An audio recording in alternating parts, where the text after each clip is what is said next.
Now, longtime fans of mine will know that many of my first videos were actually about the consoles. Some of those are still live, some of them aren't for quality reasons, and some of them you can still go back and watch. But the fact is, I've been hyping up the next gen consoles for a while now, saying I would do some end of year series. And I'm guessing many of you assumed that this wasn't going to happen. I know if I'm being honest with myself, I started to question if I would have the time to do it before Christmas was here, because Christmas is almost here. But if I really reflect on it, the reason I hadn't gotten it out is because compared to the stuff I've said earlier this year, I just didn't get what new there was to say. Most of my info, if I'm being honest, was on PlayStation, and I was like, what is the point in me regurgitating things I've already said, especially if all of the new stuff is just about one side of the market? So, well, I had some info that I've honestly shared over the podcast Broken Silicon in bits and pieces. Before I make some big focused video, I needed a spark of inspiration, something to finally make me go, okay, I know what I want to say about what's about to happen. And that was, of course, the showcase of what the Xbox X Series will look like. And I think this was a pretty wise move by Microsoft to kind of announce first without announcing anything, but show up Sony, who did not receive good reactions to the look of their dev kit. No, now we know what the Xbox looks like, and we can actually derive a lot of information from this. So let's do that. Let's go into what Microsoft will probably do, what Sony will probably do, what I know from a couple sources will actually happen in this video that will really be about setting the stage for console Armageddon in 2020. So let's start with Microsoft, with Xbox. I actually think Microsoft's path to success with Xbox this time around is incredibly straightforward. The PC market is more expensive now than it has been in many other periods in time if you are nothing but a straight gamer, and so there's an opening there. And then Nintendo's also bowed out, leaving basically just Sony dominating home console like they did in the PS2 era. What I think Microsoft is actually going to do is something they should have done from the start, and the funny thing is, it was actually their initial idea. Now, Microsoft's original plan for the Xbox was a sort of direct Xbox. Bill Gates is quoted as saying this was supposed to be a Trojan horse to bring Windows into the living room. That was the initial point of Xbox, and they almost killed it when two teams argued over it. The fact of the matter is there was one team arguing that it should be a PC in a box, something with a hard disk to minimize load times, and something to legitimately be a Trojan horse to bring Windows into the living room. And the other team argued it should be modeled after the Dreamcast because Dreamcast was king, and they had to stop Sony from dominating home console. Well, we all know how that turned out. The original Xbox was in a distant second place to Sony's console. It narrowly beat the GameCube in sales, but who really cares, right? It was like 24, 25 million sold versus the PS2's 150 million sold. Microsoft is famous for, some analysts found that they lost about $7 billion on the original console. The Xbox 360 comes out, rushed to market to get out before the PS3, and it sells okay, you know, not record breaking, but certainly getting a good 10 million in before the PS3 even launches. But they lost $2 billion on the Red Ring of Death thing. They lost hundreds of millions on the shredded disc glitch. I remember my friends wrapping their consoles in towels to try to get it to work for 20 minutes so they could back up saves before sending the console into Microsoft. I mean, as much as people look at the 360 as a success, it's a fact. It sold less consoles than the PS3. It sold about half as much software, which is where all of the money is made. And it kind of set up a bad generation for the Xbox One, just like the Wii did as well, right? As well as the Wii sold, for example, it alienated basically all hardcore gamers, meaning that the next console would have to really capture mom and pops again, or it would just fail. And the Xbox 360 had a massive drought in exclusives at the tail end of its life, causing a lot of people to migrate to PlayStation at the end and priming it for the market for the PS4. And so, in many ways, it's always been confusing to me why Microsoft used to insist on throwing more good money after bad into Xbox when they could focus on Windows. And it's always actually confused me why there are these PC gamer Xbox hybrid fanboys when all Xbox has ever done is leached and hurt PC gaming, allowed Steam to dominate in a market that is played on Windows operating systems that should have been dominated by Microsoft from the start.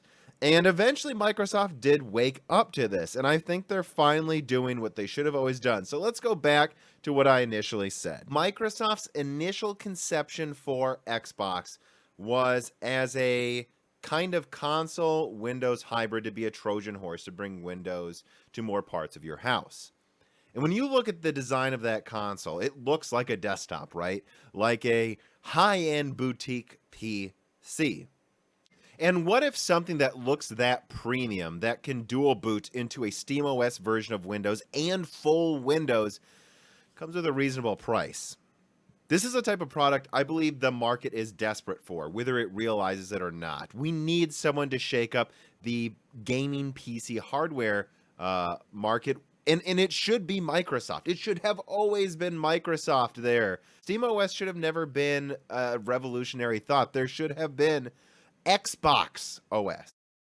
And rest assured that no matter what the specs are, and by the way, I'll get to it later, but I do have quite a few problems with a lot of the specs people are passing around.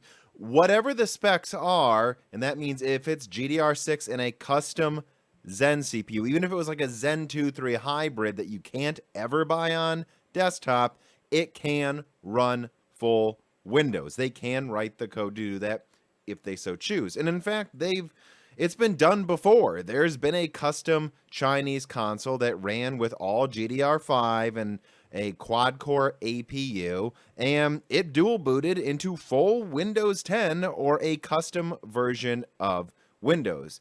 And if we look at the design of the console, it really seems to point to it. Why else would they basically completely copy the look of some of the new ITX small form factor builds you see out there right now, unless they were targeting PC gamers specifically? At the very least, we can say they're targeting disillusioned PC gamers. And also one more thing, notice there's no showing of the back of the console. We can't see what's there. I think there's a very real chance it's modular too, that you will be able to upgrade it, whether it's with a standard graphics card, unlikely, or they will just have standard 3-year cycle Xbox approved graphics cards. Now, there are people that might say this doesn't make that much sense, but it does. If Microsoft can guarantee to AMD, hey, look, we know that at least 10 million people a year will buy this exact graphics card if you make it, they can get a way better deal than you can just with the standard do-it-yourself market. So it actually really makes a mountain of sense, and they haven't shown the back of it, so we'll see. But regardless, what it all comes down to is this: no matter what Microsoft ends up doing with the OS, whether they make it fully modular, they're at least planning on making it more open, a more open design than usual, and it's because they have to. At least that's what I think. That's what I think Microsoft should do. I think they should leverage their best strengths, and their best strengths are Windows and bringing in, not alienating PC gamers, leveraging their Xbox brand to start to conquer PC gaming. That's what I think Xbox should do. And I think there's a lot of evidence by the design of that console that that's what they will do. Now, we'll get to the specs soon, but we first need to talk about Sony's path to victory. Now, it's an even more straightforward path than Microsoft's, although an entirely different one. Sony just needs to be on the top of their game, in my opinion, and they will do well. I'll get into it later who I think will win, but the excuses have to stop. Sony's won pretty much every home console generation, depending on how you dice it, and so they should know what they're doing by now. They need to make an argument for why they aren't going open if they're not, and why they're worth buying over the competition again. This is a similar problem to what happened with the PS2 at the PS3's launch. The library of games was immense, and people really weren't sure why they needed a more expensive console right away. Like, why? So basically, Sony's got to make an overwhelming show of force early, I think, for them to do well next generation. In many ways, I feel like the PS5 should be, if Sony wasn't stupid with the PS3 launch, like the PS3 strategy done right. Like I said, the path is straightforward. I think there are just 4 things Sony really needs to nail in general for them to walk away with next gen, or at least do well enough for them to be happy. And the first one is excellent backwards compatibility. As of now, the PS4 sold over 103 million units. 103 million. And by the time the PS5 comes out, it'll probably be around 110 to 120. That's insane. That's a huge user base of people that have a large catalog of PS4 games, and they're going to want to be able to play them on the PS5. Now, we already know that the PS5 will have backwards compatibility, but there's been a little bit of iffiness out there, and I'm just saying, Sony needs it to be flawless. All PS4 games should run on the PS5. No drama. They need to be able to say, hey, don't worry. Let's say they announce it in February. The PS5 is coming out this holiday season. Now I know, Ghost of Tsushima, The Last of Us Part 2, you guys want to get this and you're thinking, well, wait a second. Shouldn't I wait for like a PS5 version? No, you shouldn't. The PS5 is backwards compatible, and guess what? Get The Last of Us Part 2 right now, and you can run it whatever it's at, right? 1440p, 30 frames per second. But the second that PS5 rolls out, you can put that same disc in and run it 4K 60. That is how you drop the mic. That is how you get people to upgrade early and not wait with the PS4s they're perfectly happy with. And to be honest, they should have PS3 backwards compatibility as well. And actually, that's something I've talked about before. They're not making the Cell CPU anymore, so eventually they're just going to need to emulate the PS3 on Epic servers. See where I'm going with this? That means they have it. I'm sure they already have the ability to emulate PS3. I just think the PS3 was too complicated to be easily emulated on the PS4's hardware. In many ways, the PS4 CPU wasn't even better, just easier to program. So they should have it now with this immensely powerful CPU, and they should be able to have backwards compatibility all the way to the PS3. And that should be the drop the mic moment of the announcement of the PS5. Not only can you up-res all of your PS4 games that you have, but all those PS3 games, they work as well. That is how you get a massive PS fan base to switch over early. Now, the second thing Sony needs to nail is the greatest launch lineup in history. And again, this is one of those things where I'm like, where's your excuse? A lot of your studios have been taking a long time to make games lately, and it better be because you are saving a lot of exclusives for the PS5's launch. I don't know if you guys have heard, but it sounds like Halo may be brought to the Switch, and there's been a lot of rumblings and business going on between Nintendo and Microsoft lately. Microsoft's becoming more open, and Nintendo's kind of focusing on mobile gaming, so they might team up against Sony. So Sony needs to make the argument, we got more games than everyone else combined, that's why you buy a PlayStation. And it's a real possibility, to be honest. I know that the Demon's Souls remake is all but confirmed as a launch game. They also have Spider-Man 2 and Horizon 2 lining up as launch games. Where's Gran Turismo? Should be another launch game, and there are a few others as well. They really need to say, hey, look, backwards compatibility, run your PS4 games better, and you know what else? This launch lineup is not the usual 1 or 2 okay games you can get. This is the greatest launch lineup in history by now. Play your old games at higher res now and have the greatest exclusives you don't want to miss out on this holiday season. That's number 2. It really is that simple. If you're not going to go open, you need to prove that you have more than everyone else combined. And if Sony can do that, nail backwards compatibility, nail launch exclusives, they also need to nail the price. Microsoft is blurring the lines between PC and console, and that means it's going to feel much less restrictive and much more open. So the argument needs to be this is where you have the games you want to play. And also, they're going to run better than on a PC anyways, at least better than on a PC that costs twice as much, so why screw around? Which leads us right into number 4, goes hand in hand with number 3. The price performance of the hardware needs to be very good and have unique features, right? Like the PS4 had the share button, and as much as a lot of people ignore that, there were a lot of people that just started streaming on PlayStation because of that, and they need to double down on those types of features and have a couple of new tricks up their sleeve as well. And so there you go. I think Microsoft's best bet is to carve out their own niche and really merge PC and console gaming to really leverage all of their brands at once. And Sony just needs to not fuck this up. Sony needs to double down on everything they should be expected to do well by now and do it better than ever so they can really just walk away with what should be an easy win, which is something they screwed up before. But anyways, let's get to the specs.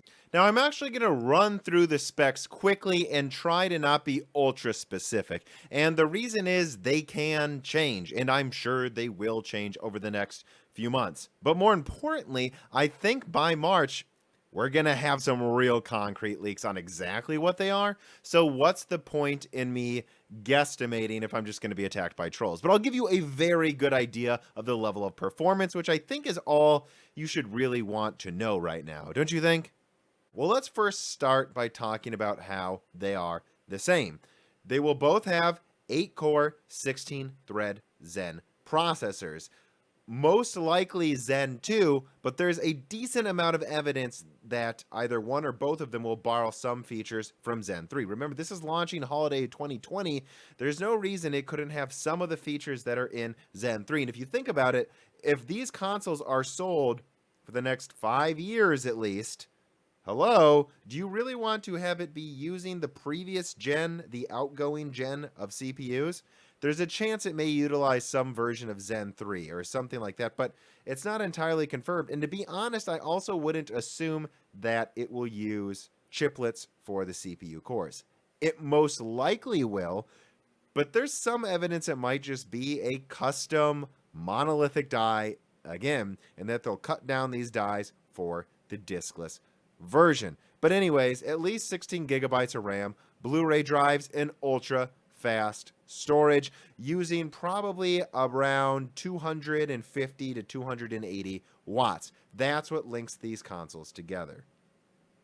But now let's talk about how these consoles will differ, and I'm actually going to start with some information I was sent by someone who has worked on the PlayStation 5. Now, the PlayStation 5, from its conception, was going to use a ultra fast, not just like, NVMe speeds. I'm talking Gen 4 or fast even for Gen 4 speed chips. They always intended to do this, and in fact, it uses a proprietary, at least at the time, controller to be able to communicate with 2 separate hosts. What that means is they can effectively do high bandwidth cache on an ultra fast SSD, allowing them to reserve about 100 gigabytes of the at least 1 terabyte drive as a massive pool of RAM. You would have 16 to 32 gigabytes of GDR6, which we'll get to that in a second, but then it will be able to reference about 100 gigabytes of an in-between level cache, something not quite as fast as RAM, but that is kind of like hyperspeed for what you would consider as storage. This is pretty exciting. So that's what's in the PlayStation 5, but the fact is I can't confirm it's in the next-gen Xbox. I don't think a lot of these rumors going around saying the next-gen Xbox is 2 gigabytes per second SSDs are correct. I suspect they'll be faster than that, more comparable to what Sony's looking at, which I know is over 3.5 gigabytes per second, most likely over 4 or maybe even 5 gigabytes per second. But I don't have any proof. I just am really apprehensive to believe Microsoft would go with such a slow SSD relative to what will be standard at the time, especially if Sony is going with something so much faster. And I also can't confirm, though, if there will be special at all. So, well, Microsoft may also get a Gen 4 SSD. Sony's may be a bit faster, and it may have that special feature of being able to use it as high bandwidth cache. And I have no proof the Xbox will.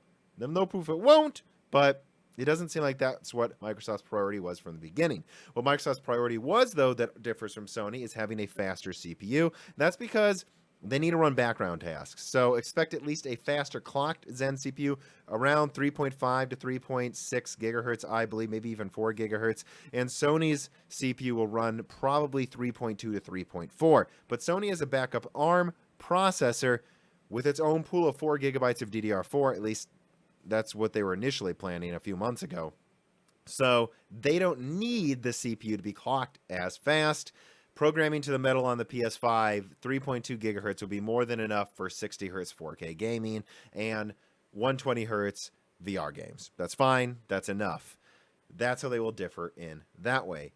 The other thing I can confirm, at least in differences between the two consoles, is that at least as of, I think it was 4 months ago, I know several developers were low-key saying the PlayStation 5 was substantially more powerful than what they were being told the next-gen Xbox would have. Now, we don't know until the end. Remember, the original PS4 that had 8 gigabytes of GDR5 was actually planned to have 4 gigabytes. They heard about what was going on over at Microsoft, and they said, if we use 8, we'll just beat them. So, we don't know. I at least know that Sony's trying to have the upper hand really hard here, but at the last minute, Xbox doesn't want them to be notably faster. But so I guess that's how I kind of see it. Sony's targeting lightning fast RAM, lightning fast storage, and they want a gaming console built for speed. Microsoft wants a more powerful CPU, as it might actually be a Windows hybrid.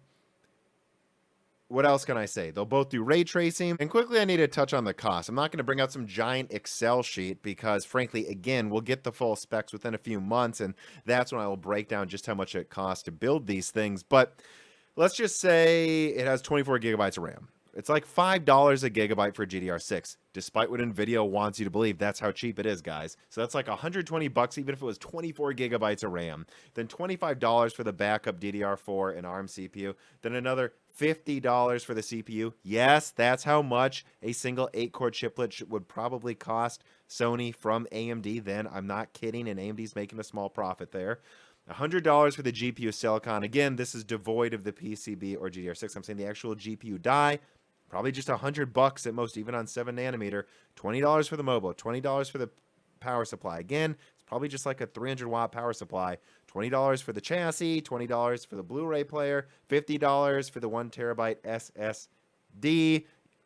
Even if I add cooling to that, the whole thing probably will cost $450 to make at most. Even with a controller, they'd be making possibly a slight profit at $500. And even if I was off by a little bit, there's no reason they can't sell this for $450 or $500 at a slight loss or even slight profit.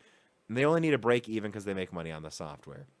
Yes, this level of performance should be about $500. And frankly, if Sony or Microsoft want to go for the kill, they should charge $400.